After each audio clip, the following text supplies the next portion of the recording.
Alors en fait, l'idée de faire un livre pour les enfants est venue d'un constat. À force de naviguer pendant les essais, de voir plein de choses qui ne me plaisaient pas forcément, notamment sur l'attitude des enfants et sur l'attitude aussi des parents quant à la sécurité. Je me suis dit qu'il y avait peut-être quelque chose à faire pour dire attention, la mer, c'est un milieu qui est très sympa, mais pour ne pas gâcher les vacances, il suffit juste de respecter quelques petites règles.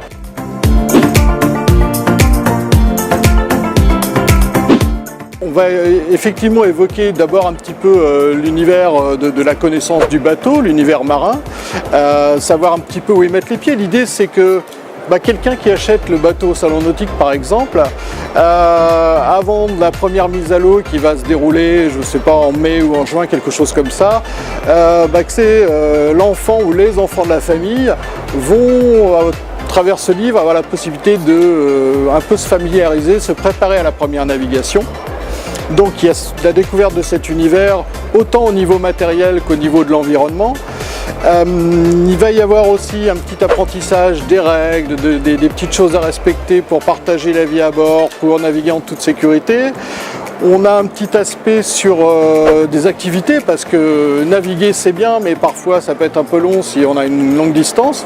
Ou si on s'arrête dans une crique, c'est bien de savoir quoi faire à bord et de la manière de trouver des choses pour occuper les enfants. Et puis on a un petit côté, comme je l'ai dit avant, un petit côté environnemental où on va en profiter pour leur mettre une petite alerte sur pourquoi il ne faut pas acheter par exemple un pot de yaourt à la mer, une bouteille d'eau qui met 400 ans à se dégrader ou des choses de ce genre. Donc ça on va préciser, c'est le genre de petites choses. L'idée c'est pas de faire quelque chose d'ennuyeux, de répressif, mais quelque chose d'informatif, et puis si on peut ajouter une partie ludique avec des activités à faire, des suggestions, on va essayer de le faire. C'est bien sûr une façon de les responsabiliser, parce que en fait, le meilleur apprentissage c'est de l'apprendre soi-même. C'est bien d'avoir un guide, mais si on met en pratique soi-même, c'est encore mieux.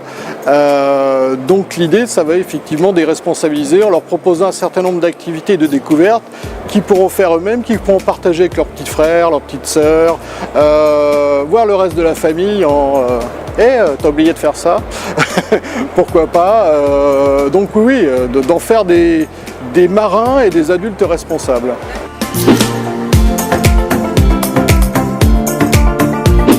Si ma mémoire est bonne, la part de la pollution dans la plaisance, c'est 0,0004% de la pollution mondiale. On n'est pas un cargo. C'est pas pour autant que les cargos c'est bien, mais donc la plaisance pollue assez peu, d'autant qu'avec 50 heures par an de moyenne d'utilisation pour un bateau à moteur, c'est pas énorme. En 20 ans, les moteurs ont baissé de 80% les émissions polluantes. Donc ça c'est quelque chose qu'il ne faut pas oublier. On fait nous des comparatifs qui sont des comparatifs assez uniques avec le magazine U-Boat, où on compare les moteurs sur un banc. C'est quelque chose de très technique, et on a également une mesure de pollution. On est les seuls à mesurer la pollution des moteurs. On les compare à la pollution des automobiles avec le même système de mesure, et à chaque fois on s'est aperçu que les moteurs hors bord polluaient moins que les automobiles. Et c'est des choses qui sont encore en train de progresser, puisqu'il y a des mesures qui sont prises par les différentes agences environnementales à travers le monde. Et aujourd'hui, on peut considérer que la plaisance en bateau à moteur est une plaisance propre, oui.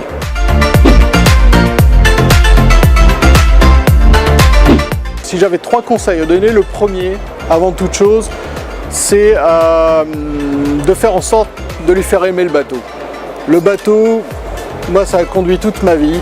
C'est quelque chose de merveilleux, et quand on va sur l'eau, on a une vision qui est complètement différente de celle des terriens. Et c'est important de transmettre ça, donc de leur donner envie, de ne pas leur faire peur surtout.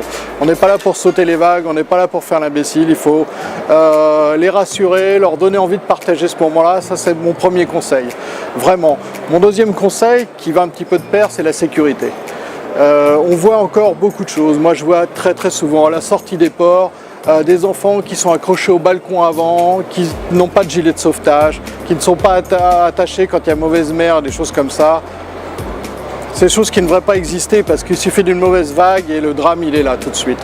Ne pas les laisser courir partout quand c'est des enfants en bas âge par exemple et qui peuvent aller sur les plages arrière et finir dans l'hélice du moteur.